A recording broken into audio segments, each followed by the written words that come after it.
مسئله ازدواج جوان هاست، پسر و دختر.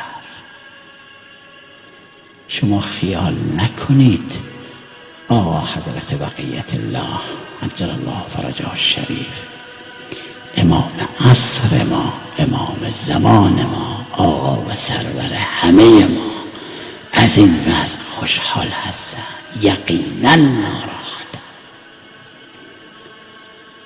به مؤمنین، مؤمنات، جوانها، نمیدونم آدم که تو هر شهری هزارها و دهها هزار، تو کشور میلیونها جوانها چرا بی زنن؟ دخترها چرا بی شوهرن؟ چرا یه عده میمونن تا سالهای بالا؟ دختر و پسر ازدواج نمیتونن بکنن. این سفارش مکرر پیغمبر خدا صلی الله علیه و آله.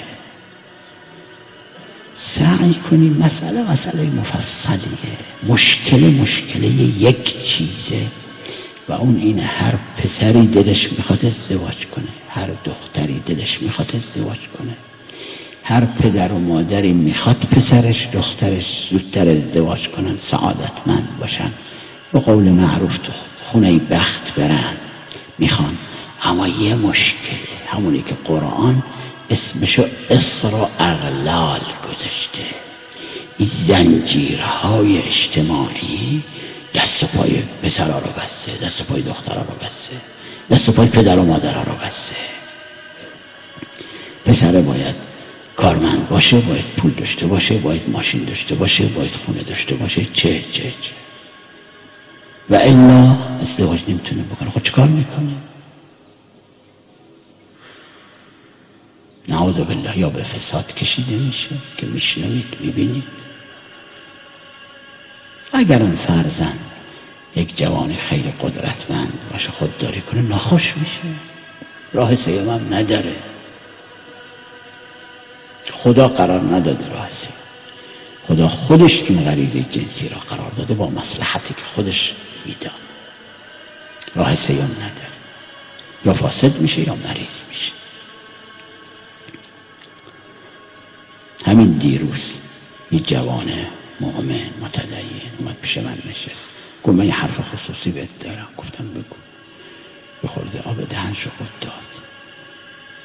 گفت من زن ندارم، اجازه میدی حرام بکنم؟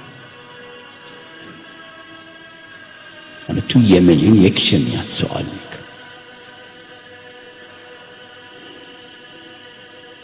خوبه این گردن کیه؟ گردن هممونه.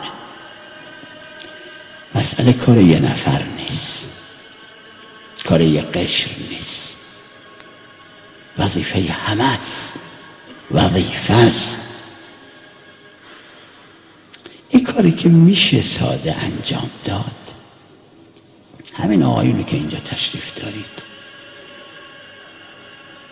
حتی جوانهای عزیز، همونایی که زنم ندارن، تو هر فامیلی، تو هر محلی، تو هر شهری، تو هر دهی، تو هر اجتماعی، تو دانشگاه هستید، توی بازار هستید، توی مدرسه طلبگی هستید، تو مدرسه اکادمی هستید، 2-3 تا با هم بشن لجنت الزواج درست کنن. لجنت الزواج نه فقط یعنی پول جمع کنن، کمک کنن، این جزءشه، چون پول میخواد یه قدر. به نتیجه افراد این قدرت رو ندارن که این زنجیرها رو پاره کنن. ازشون نمیاد. منم اونو حالا عرض نمی کنم خدمت شما. چه عقدی مبارکتر از عقدی باشه که پیغمبر خدا صیغه عقد را بخوانه. می‌بینید پیغمبر خدا چجوری صیغه عقد می‌خوانده؟ روایت داره، ببینید مستدرک الوسائل، هر دوتاشو که عرض میکنم تو مستدرک الوسائل داره. یه پسر و یه دختر از اصحاب پیغمبر، این شوهر نداشت اونم زن نداشت، نمیشد ازدواج کنه. پیغمبر خدا به پسر گفتن چی داری مهر بدی به دختره؟ گفت یا رسول الله یه دونه خاتم من حدید، یه حلقه آهنی. حلقه آهنی یعنی چی؟ یعنی اینقدر 10 سانتیمتر 8 سانتیمتر سیم تاش کرد. پیغمبر خدا عقد ازدواج را خوندن، مهریه خاتم النبیین.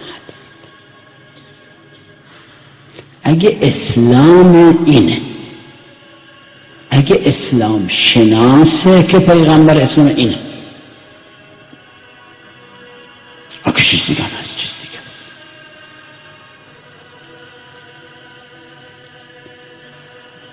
بعد مدتی یا قبل این قصه، شاید بعدش بوده، یه پسر و دختر بنا شد ازدواج کنن از اصحاب پیغمبر خدا به پسر گفتن چی داری؟ گفت هیچ، همون خاتم حدیدم نداشت.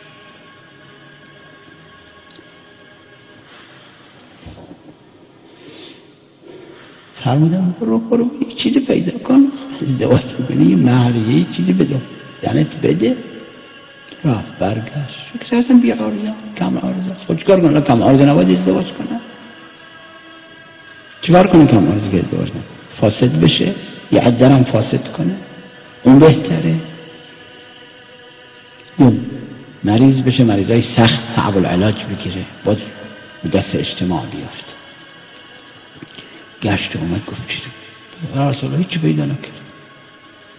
یه عرضه باید بیمیره تو جامعه اسلامی؟ نه. یه عرضه باید بیزن باشه؟ نه. این منطقه پیغمبر نیست.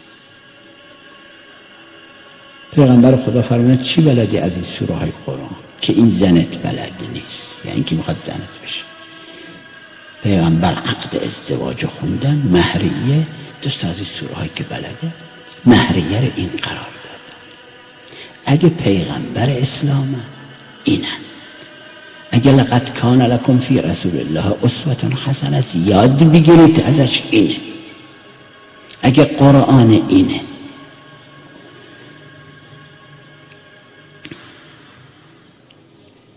اینا تربیته.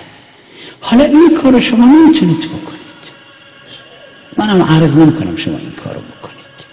جامعه اونقدر زنجیراش محکمه، اینقدر محکمش کردن که بخواهید هم نمیتونید بکنید. هر پسری که هیچی نداره دلش میخواد اینجوری دختر قبول کنه، ازدواج کنه. دخترم به زبونش نمیگه، اما اونم مانعی نداره، اما نمیتونه بگه.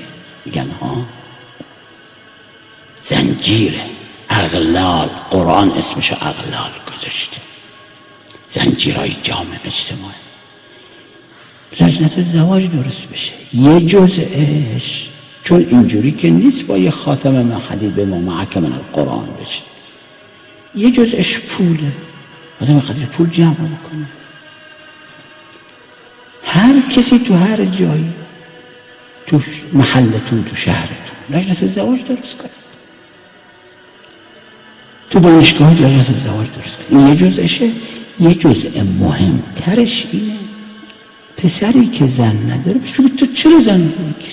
چیه مشکل؟ میگه من فلان دختر رو میخوام. برید ببینید اون دختر حاضرم بهش بدن، خود دختر حاضره یا نه. اگه به هم میخورن، مناسب هم هستن، واسطه بشید. پدر قبول نمیکنه، باش صحبت کنید. مادر قبول نمیکنه، زنا برن باش صحبت کنید. این مشکلی داره، خونه نداره، مثلا فرض کنید، به فکر این بشید. کار نداره، کار پیدا بکنه. رواج بدید، را بندازید. یک اقیانوسی دارن میلیون ها توش غرق میشن، شما یه عده‌شو بکش بیرون، یه عده‌شو نجات بده. هر کدومتون این همتون میتونید بکنید. این یک وظیفه است، نگهداری جامعه وظیفه است. اقیم الدین، کاری کنید که دین قائم باشه، دین برپا باشه. انشاءالله سال آینده همچین وقتی که میشه هر کدومی از شما به دستتون 10 ها و 100 ها سبب شده باشید ازدواج تحقق پیدا کرده.